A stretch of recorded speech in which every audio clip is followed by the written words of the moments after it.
महाकालेश्वर मंदिर के 22 पुरोहितों की लंबे समय से लंबित मांगों पर कोई ठोस कार्यवाही न होने से उनमें नाराजगी बढ़ गई है।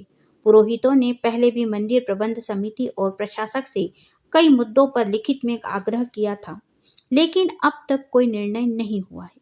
पुरोहित समिति अध्यक्ष लोकेंद्र व्यास ने बताया कि उनकी प्रमुख मांगों में दर्शनार्थियों की सुविधा के लिए मंदिर काउंटर पर अभिषेक पूजन के कट्टे रखने की अनुमति देना शामिल है। दूसरी मांग है कि नवीन सभा मंडप तैयार होने के बाद पुरोहितों के लिए तख्त लगाए जाएं, जिनका आश्वासन मिला था। इसके अलावा मंदिर एक्ट के तहत पुरोहितों को उनके पद के अनुरूप पदनाम देने की भी मांग अधूरी है।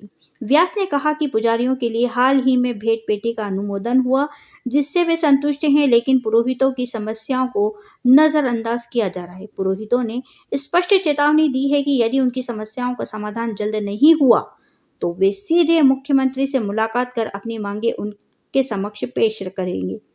मंदिर एक्ट के तहत महाकाल मंदिर में 16 पुजारी और 22 पुरोहित नियुक्त हैं।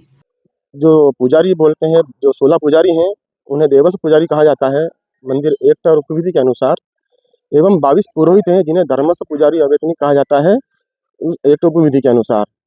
दोनों के कार्य पृथक पृथक हैं। जो हमें भी मीडिया के माध्यम से ही ज्ञात हुआ कि उस प्रबंध समिति की बैठक में 2 पेटी से 4 पेटी में से अंश प्राप्त करने के लिए अनुमोदित किया गया, वो केवल पुजारियों का प्राप्त होता है और इसमें हम लोगों को बहुत हर्ष है, प्रसन्नता का विषय है।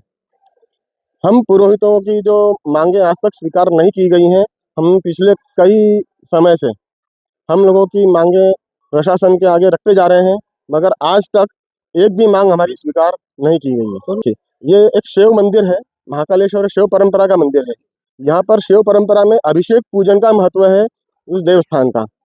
तो जो महाकालेश्वर बाबा में जितने भी दर्शनार्थी आते हैं, वो जो अभिषेक पूजन कराना चाहते हैं, उन लोगों के लिए मंदिर समिति द्वारा रसीद कटाई जाती है और वो रसीद पर हम 22 पुरोहितों के ही नाम क्रमवार आते हैं, जो जो जिसके माध्यम से हम लोग वह अभिषेक पूजन का कार्य संपन्न कराते हैं।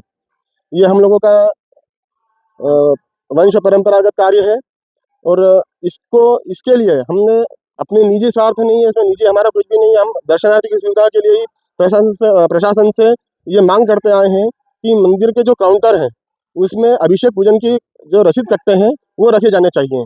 वो किसी भी काउंटर पर रसीद कट्टा नहीं होने से दर्शनार्थी परेशान होता है और उसको इस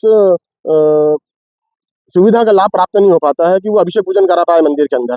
इसलिए हमने ये मांग की थी प्रशासन से और आज तक हमारी मांग वो स्वीकृत नहीं की गई है। दूसरी हमारी ये थी कि दर्शनार्थी की सुविधा के लिए कि उसको भटकना नहीं पड़े, वो हमारे स्थान पर आकर के हमसे संपर्क कर ले रसीद कटा करके। तो हम लोगों के स्थान सभा मंडप में तखत लगे हुए थे, तो वो तखत भी हम लोगों के नवीन सभा मंडप निर्माण के उन्होंने मौखिक हमको आश्वासन दिया कि नवीन सभा मंडप बनने के बाद में हमारा तखत पुनः वहीं रख दिए जाएंगे, मगर आज तक वो तखत हमारे वहाँ पर नहीं रखे गए हैं। ये भी हमारी एक मांग हमने प्रशासन से की हुई थी, जो आज तक अभी तक स्वीकृत नहीं हुई है। तीसरी हमारी एक मांग रही है जो लीगल है कि जो मंदिर एक्ट और उपविधि के अनुसार जो हमारा पद नाम होना चाहिए, पुरोहितों का जो 22 पुरोहितों का जो पद नाम होना चाहिए, वो मंदिर समिति उसी पद नाम से हमको संबोधित करें, तो वो भी आज तक स्वीकृत नहीं की गई है।